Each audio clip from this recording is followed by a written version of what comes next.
Questões da mediunidade. Capítulo Complexo Psíquico, parte A. Define-se geralmente a matéria como que tem extensão, o que é capaz de nos impressionar os sentidos, o que é impenetrável. São exatas estas definições? Do vosso ponto de vista, elas o são, porque não falais senão do que conheceis. Mas a matéria existe em estado que ignorais. Pode ser, por exemplo, tão etérea e sutil que nenhuma impressão vos cause aos sentidos. Contudo, é sempre matéria, para vós, porém não o seria. Allan Kardec, O Livro dos Espíritos, questão 21. Pelo ano de 1958, um parente meu, a quem nestas páginas tratarei pela inicial C, adoeceu gravemente, declarando os médicos consultados tratar-se de úlcera do duodeno.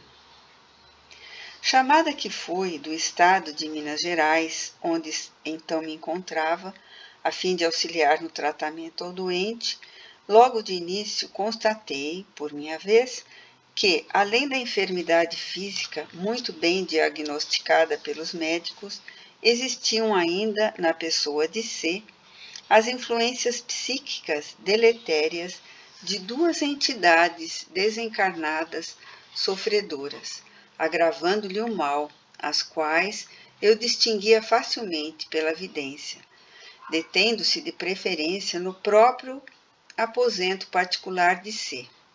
Uma delas com a particularidade de se deixar ver deitado no soalho, sobre uma velha esteira e um travesseiro roto e seboso, sem fronha e coberto com uns miseráveis restos de cobertor.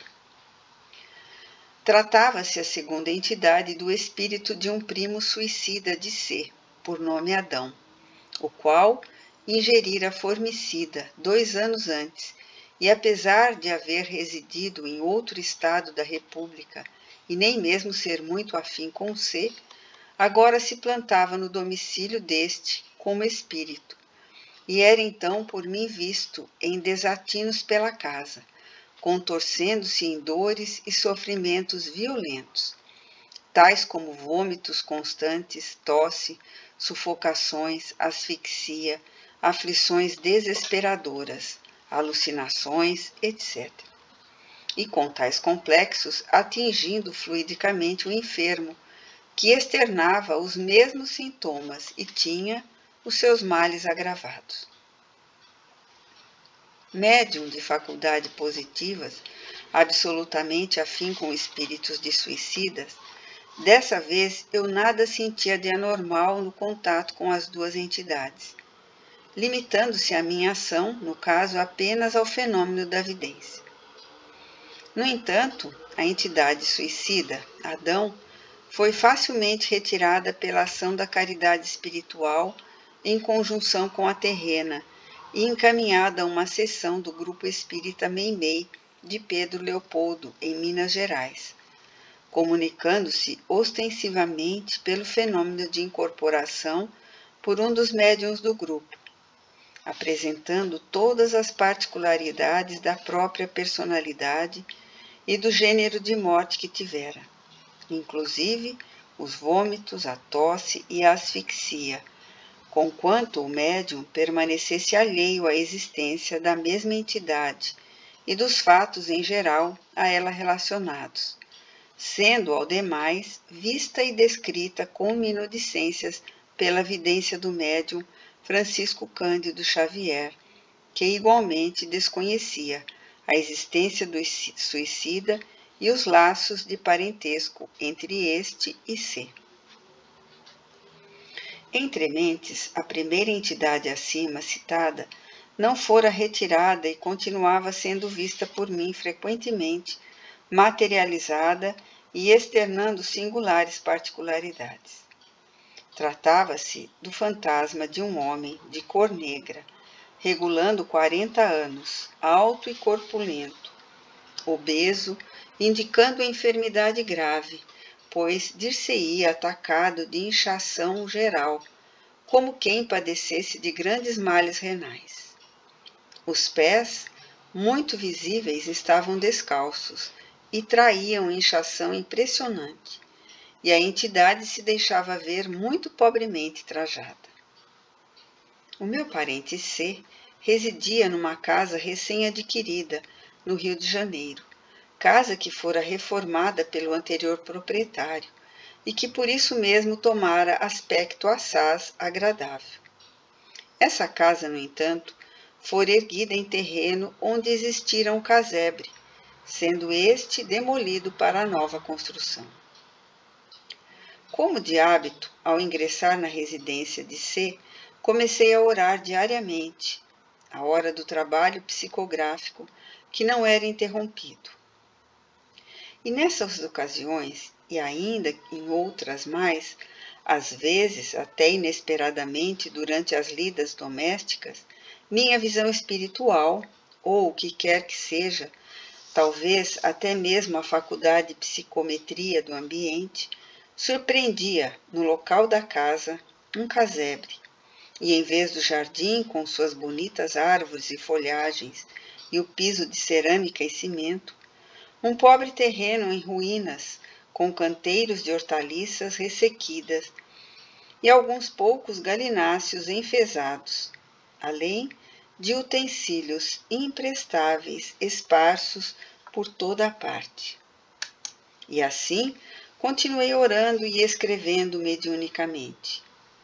Eu recebi então os ditados psicográficos do romance Nas Voragens do Pecado, de Charles.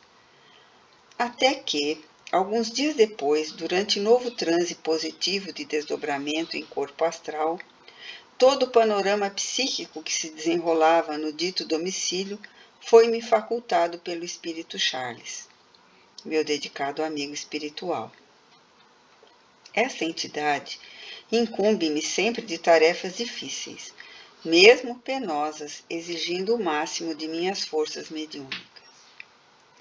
Os livros por ela ditados à minha psicografia foram, literalmente, os mais trabalhosos, requerendo dedicação extrema, labor intenso, a fim de se aproximarem o mais possível do que ela própria concebera. Na ocasião, isto é, em 1958, incumbiu-me, portanto, de uma das tarefas mais difíceis que me foi dado realizar, principalmente porque seria ação exercida em estado de transe mediúnico, no plano espiritual e não no terreno. Tentarei descrevê-la o melhor possível, visto não ser isenta de interesse para aqueles que se inclinam aos estudos e observações transcendentes do Espiritismo. Uma vez transportada ao estado de espírito semi-liberto, vi que desaparecera a casa atual, e em seu lugar via-se apenas um terreno com um casebre, construído em adobes, coberto de telhas velhas, com janelas minúsculas, sem vidros e portas muito toscas, de tábuas grosseiras e chão de terra batida. Algumas plantações já arruinadas se deixavam ver, tais como couves, quiabos, gilós, etc. E sobrepondo-se a todas, pela quantidade, arbustos de ervilhas com estacas de taquara. Compreendi que ali existira viçosa chácara de hortaliças, mas que a decadência adviera depois, por circunstâncias que no momento não me foi possível compreender. 2 ou 3 galos de briga, tipo chinês, iam e vinham pelo terreno, ciscando e cacarejando. Lixo amontoado a um canto e sinais suspeitos de fogo, em círculo indicavam a esterqueira para o adubo às plantas, e também que o habitante do casebre fora dado à prática de magias, de macumba, como vulgarmente é conhecida a dita prática no dialeto popular brasileiro. Um negro, ainda moço, ou o seu espírito, corpulento, simpático, cuidava das ervilhas com muita atenção, amarrando-as com tiras de imbira. as estacas. Usava camisa branca, adrajosa, calças escuras com muito uso e sujas de terra, chapéu de feltro velhíssimo, e tudo oferecendo visão de extrema pobreza e decadência. Pés descalços, inchados, como que atacados de elefantíase, enquanto o corpo reluzia, deformado pela inchação.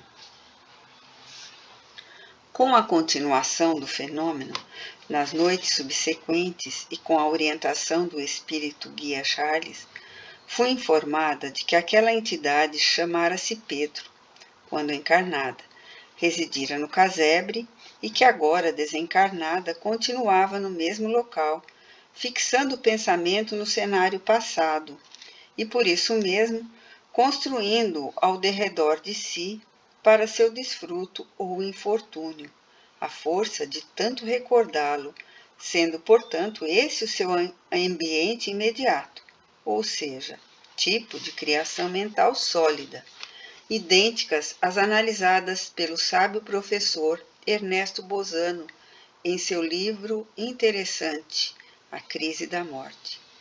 O cenário dava, pois até a mim mesma, a ilusão da mais positiva realidade, quando nada mais era que criação mental inspirada nas recordações fortes do passado, sobre a matéria quintessenciada ou força cósmica universal, disseminada, como sabemos, por toda parte.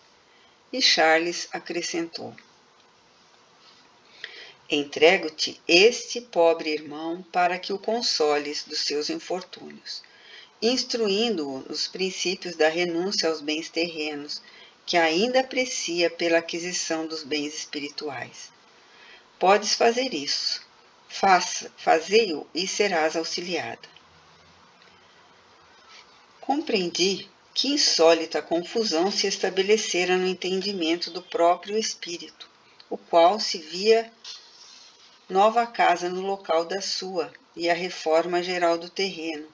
Também continuava vivendo no seu amado casebre, o que se equivale dizer que, criando ele mesmo seu ambiente pelas recordações fixadas na mente, residia como espírito entre nós outros, os moradores do prédio novo. Ao passo que se deitava na sua velha esteira, eu o distinguia deitado no soalho do próprio quarto de dormir de si. A verdade era que, tal fora a série de sofrimentos físicos que atingira o chamado Pedro, quando o homem, que agora, traumatizadas a sua mente e respectivas vibrações, transportara para o perispírito os complexos do estado de encarnação, conservando por isso mesmo as aparências da antiga enfermidade e os sofrimentos outrora experimentados. O volume do seu corpo rotundo ou do seu perispírito nada mais era, portanto, do que ecos mentais da inchação que lhe atacara o corpo carnal, proveniente de dolorosa doença dos rins, que degenerara em terrível câncer que lhe invadira totalmente as entranhas, causando-lhe o decesso físico. Tudo indicava que ele, Pedro, vivera pobremente do produto da sua pequena horta e que mais tarde, advindo a enfermidade inclemente, tornara-se miserável, assim morrendo à míngua de recursos. Tratava-se, como se vê, de um pobre ser assaz e ignorante, e não propriamente mau, mas difícil de se convencer do estado anormal em que vivia, dado realmente a sua pequena capacidade de compreensão das coisas. E Charles insistia: será necessário socorrê-lo, não só a bem dele mesmo, como de todos vós. Entrego-te para que o ajudes.